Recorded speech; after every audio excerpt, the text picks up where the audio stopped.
Assalamualaikum warahmatullahi wabarakatuh.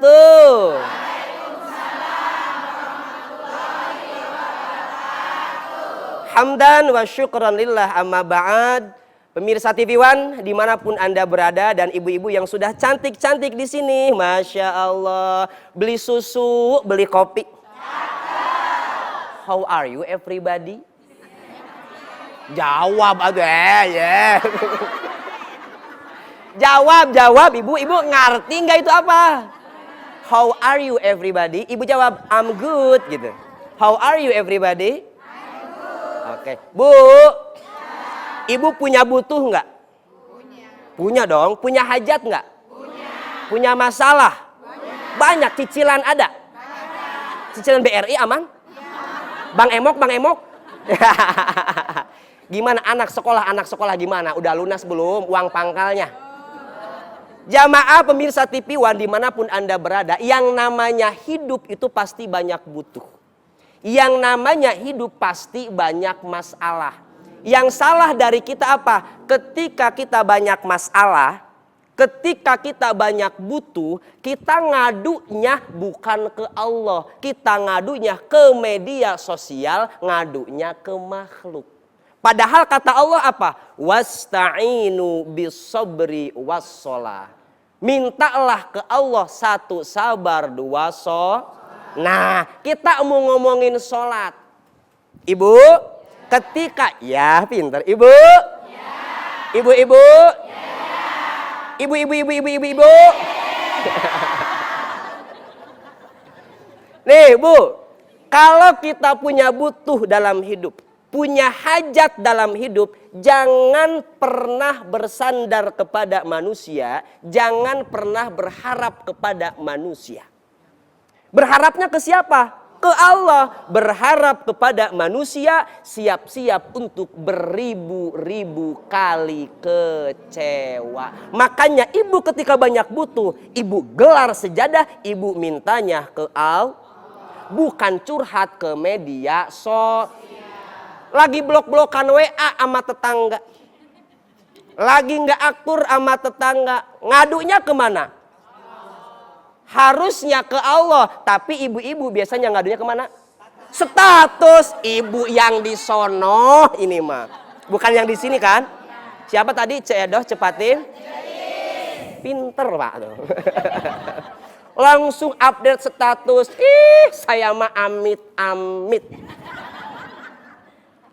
Kira-kira itu bisa menyelesaikan masalah apa enggak?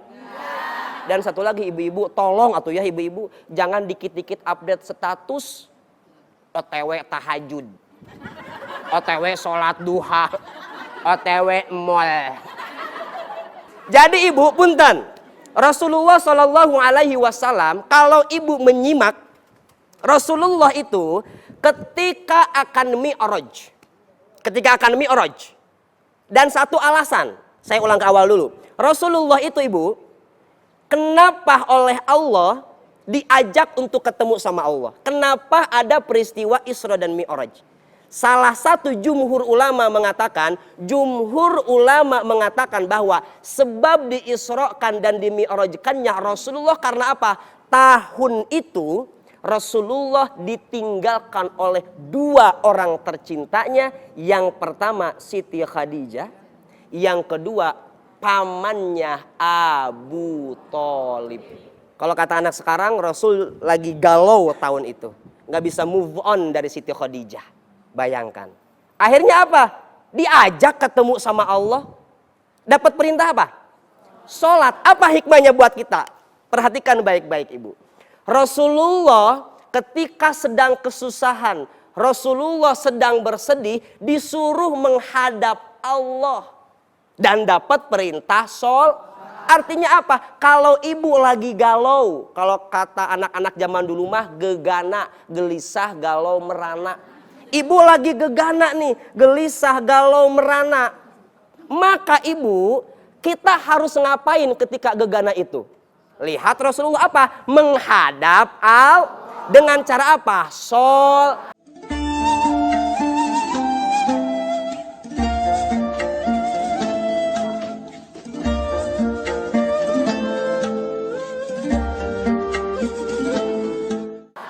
ibu di situ curhat ketika ibu sholat sama Allah. Minta sama Allah. Pertanyaannya, Ustadz, bukan apa-apa Ustadz. Saya teh tahajud getol. Duha apalagi yang wajib. Saya mah rajin banget. Tapi kok saya nggak diijabah-ijabah ya doanya. Kata Syekh Athaillah, la tutalib rabbaka bita'akhuri matlabi. Walakin talib nafsaka bita'akhuri adabik.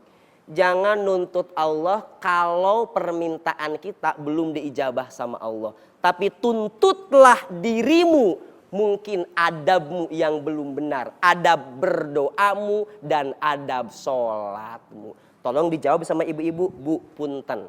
Kalau ibu berangkat kerja telat, masalah apa enggak? Kok nggak ada suaranya sih? Dua orang yang jawab barusan mah.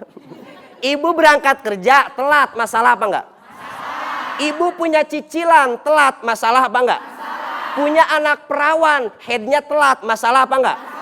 Ibu sholat telat, masalah apa enggak? Nah, jadi jangan menuntut Allah, ya Allah, saya enggak diijabah-ijabah. Tetangga saya enggak sholat-sholat, kaya aja dia mah.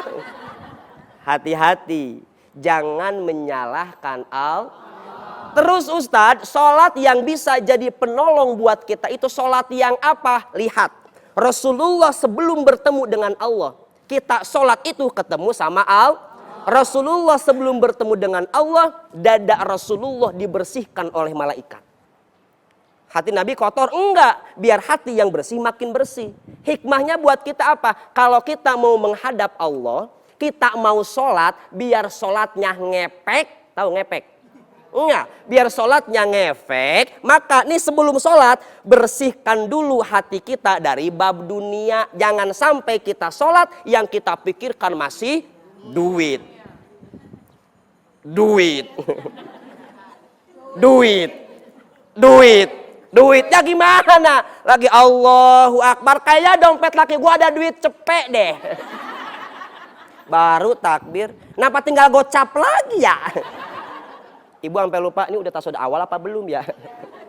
Ibu pernah sholat khusyuk? Enggak lagi, jaga image Bu, jaga image. Pernah gitu. Iya kan? Pernah sholat khusyuk? Dan sholat yang khusyuk, makanya ibu, sholat yang khusyuk itu sholat yang pakai ilmu. Makanya orang kalau beramal tanpa ilmu, mardudah, amalannya ditol. Ibu bisa khusyuk dalam sholat kalau ibu tahu bagaimana cara khusyuk dalam sholat. Makanya hati-hati, sholat juga harus pakai biar sholatnya ngep. Ada cerita Bu, ini bukan ceedoh sekarang, bukan. Ceritanya suaminya ceedoh, Mang Udin. Mang Udin sama anaknya sama ceedoh juga berangkat ke mall. Sholat duhur Bu, sholat duhur. Lagi sholat sama anaknya tuh, anaknya Mang Udin. Yang namanya di mall banyak orang lewat tuh. Di masjid, Allahu Akbar, orang lewat, dompetnya jatuh. Dia bingung mau ngasih tahu gimana. Ngepas, dia lagi baca Al-Fatihah. Ghairil maghdubi alaihim waladhdallin. Dijawab sama anaknya, ambil. Ini sholat yang nggak pakai sah nggak sholatnya? Jadi biar sholatnya ngefek, sholatnya harus khusyuk. Sholat khusyuk itu kalau sholatnya pakai Jadi kalau sekarang kita punya masalah, punya kegalauan, punya hajat, maka kuncinya apa Bu? Kuncinya apa Bu? Ngadunya ke Allah, bukan ngadu ke bukan ngadu ke manusia. Hati-hati, ibu ngadu ke besti ibu ngadu ke manusia, itu sama saja ibu membuka aib sendiri.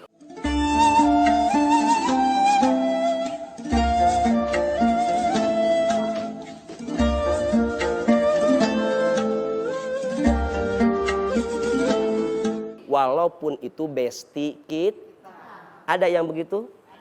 Gue mau curhat sama lu. Tapi lu jangan bilang-bilang ya, gua mau curhatnya sama lu doang. Ya elah, lu kagak percaya sama gua mah kagak ember kali. Cerita tuh kita, teman kita, namanya juga manusia bu. Makanya jangan ke manusia. Kata teman kita, lu tahu nggak Mamah Adit? Kenapa? Dia kemarin curhat ke gua. Tapi lu jangan bilang-bilang. Gua cuma bilang ke lu doang. Ya elah, lu nggak percaya sama gua. Terus begitu. Makanya jangan mengadu kepada manusia, ngadunya ke Allah. Mudah-mudahan kita semua yang hadir di sini Allah bukakan pintu rezekinya, Allah berikan solusi dari masalah-masalahnya. Amin ya robbal. Penutup, jangan khawatir ketika ibu selalu diselimuti dengan masalah. Karena kita masih punya Allah. Ibu pagi-pagi bangun, pas ibu bangun sudah diselimuti dengan masalah. Bilang, Alhamdulillah. Berarti kita normal masih manusia. Kalau kita bangun tidur, diselimuti wijen, berarti kita onde-onde. Oh iya dong, bersyukur ya. Yang nyelimutin kita masalah, bukan wijen. Berarti kita masih manusia. Kalau diselimuti wijen namanya kurang lebihnya mohon maaf. Allahul muwaffiq ila aqwamit thoriq. Wassalamualaikum warahmatullahi wabarakatuh.